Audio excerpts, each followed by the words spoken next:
You might think there are other gigantophones better suited for a comparison with LG's latest curvaceous phablet, phones with truly massive footprints like the HTC One Max, Samsung Galaxy Mega, or Nokia Lumia 1520. But that's not what people are searching for. People want to know how the G Flex stacks up against what many see as the crown jewel of the phablet world, Samsung's Galaxy Note 3. And who are we to argue with the masses? Some might call that SEO optimization. Others might call it gaming the system. We call it giving the viewers what they want. I'm Michael Fisher, this is Pocket Now, and this is LG G Flex versus Samsung Galaxy Note 3.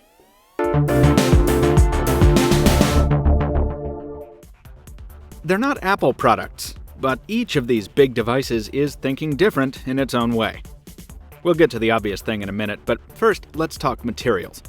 The Note 3 breaks from Samsung's traditional glossy glazed plastic with a soft, faux leather back cover rimmed with stitching and augmented with pretty nice imitation metal, a combination we praised in our full Galaxy Note 3 review.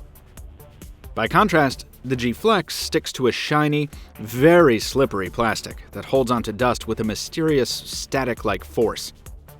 This is a material choice we don't especially like, but it carries a hidden benefit. A urethane-like coating capable of healing minor scratches automatically.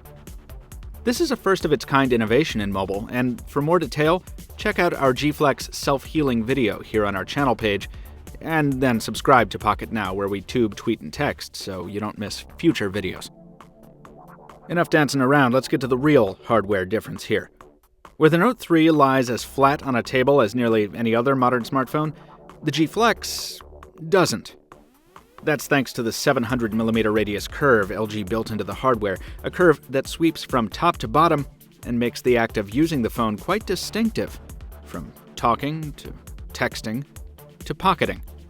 Combined with the rear-mounted power volume keys and the massive curved 6-inch display, it makes the G Flex stand out a bit more, and it also goes a little ways toward compensating for its larger footprint. While neither of these is a small phone, the Note 3 is definitely the easier device to use one-handed thanks to its smaller display. Note that that's smaller, not small. The Note 3's screen is a 5.7-inch Super AMOLED panel at 1080p resolution, an excellent display with an embedded Wacom digitizer to serve as the S Pen stylus. The G Flex's P-OLED panel is larger at 6 inches, but it steps down to 720p to accommodate the curve and to preserve an RGB stripe subpixel arrangement.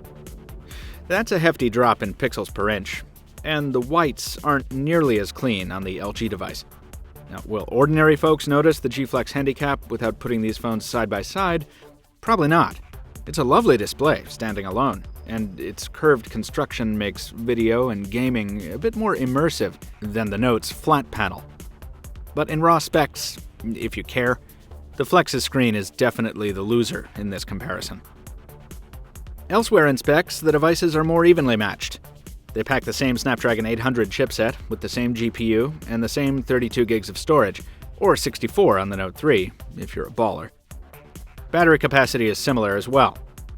The Note 3, though, edges out the G Flex on the spec sheet with those traditional Samsung value adds. Its battery is removable. Users can augment its onboard storage with an optional microSD card, and it packs 50% more RAM. That makes the Note 3 the more versatile choice for the truly hardcore power user, or the person who just wants to brag more. And much as those power users might hate to admit it, leveraging the awesome hardware of these devices out of the box requires a third-party UI.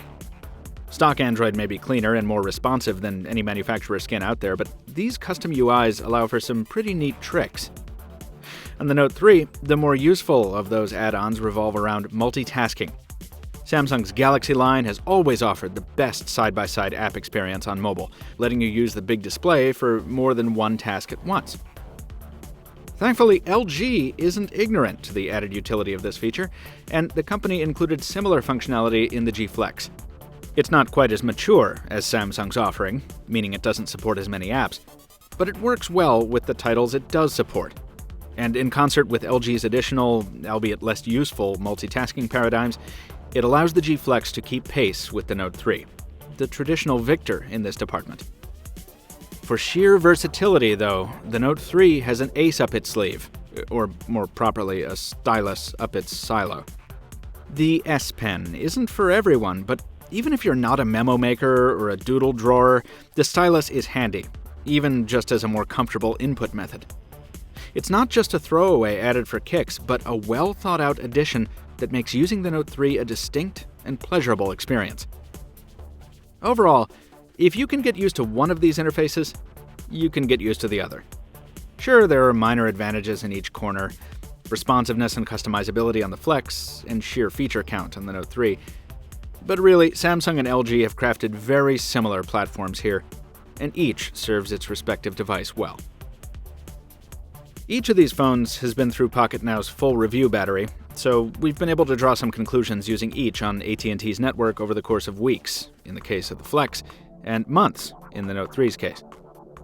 Call quality is solid on both devices, though we preferred the sound quality on the G Flex, and so did our callers.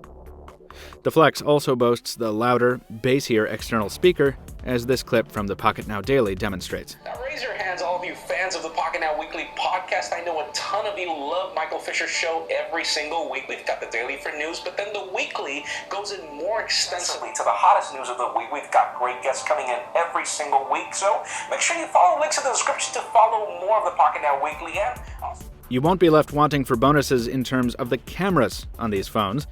Each one is a 13-megapixel sensor driven by feature-packed software. Samsung's results tend to be a bit more vibrant indoors, with richer colors in medium light. Though in harsher lighting, the Samsung camera tends to wash out a bit more easily.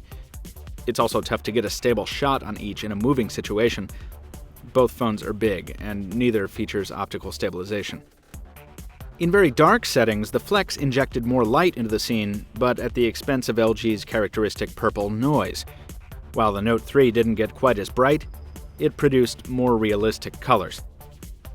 Outdoors, the similarity returns, with the Flex producing slightly warmer tones, but overall the two phones are quite comparable in terms of stills.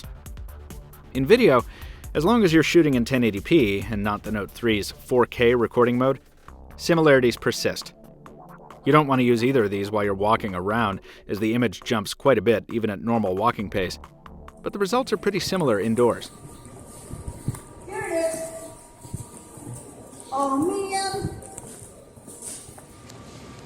Here it is. Oh man. Backstop Kendall. Same deal in outdoor lighting. While the G Flex provides a wider angle, colors, sharpness, white balance, and even audio capture are all comparable here. But how long will each phone last while you're doing all this? Well, as always, results will vary from person to person, but we're happy to report that the answer, in each case, is a long time. The G Flex features probably the most impressive endurance we've ever encountered, routinely delivering 6+ hours of screen-on time per charge. But the Note 3 is no slouch either, and its battery is user-swappable for replacements in the field. So, either way you go, you're going to get a smartphone that you don't have to be afraid to use often. The LG G Flex and the Samsung Galaxy Note 3 are both top-of-their-class devices. And while usually a phablet comparison ends up with the feature-packed Note 3 walking away with the trophy, here it's a little less clear. Which one works best for you depends, well, on where you live, of course. The G Flex is only available in Asia for now. But it also depends on what kind of person you are. That means those of you who value call quality, battery life, novelty, and innovation will probably prefer the G Flex. While those who appreciate expandability, raw feature count, and the best stylus experience a modern mobile device can bring you should go for the Note 3. And whichever one you select, congratulations. You've just bought a killer smartphone. Before we go, I want to give a special thanks to the folks at Negri Electronics who provided one of the 2 G-Flex loaner units that made this video possible. LG provided the second. Thank you to them. And thank you also to AT&T who provided the Galaxy Note 3 used in this video. Folks, follow us at all the links down below. Drop us a like if you did enjoy this comparison, and check out the full review on each of these devices available at pocketnow.com. Also, if you don't listen to the Pocket Now Weekly podcast, please listen this week. We are seeking a nomination for a Stitcher Award, and please check out that link. We'll drop that in the description down below. That's enough of me talking, folks. Thank you so much for watching this comparison. Drop us some feedback in the comments below if you have something to say, and we'll see you very soon.